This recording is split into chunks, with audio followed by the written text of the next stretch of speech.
पता लग जाई बुझल है।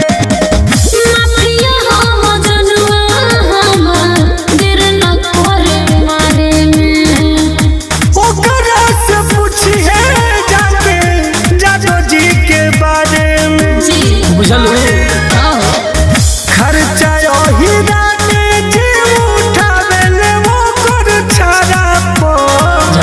से होई जवन राइफल चमकावत तोरा इशारा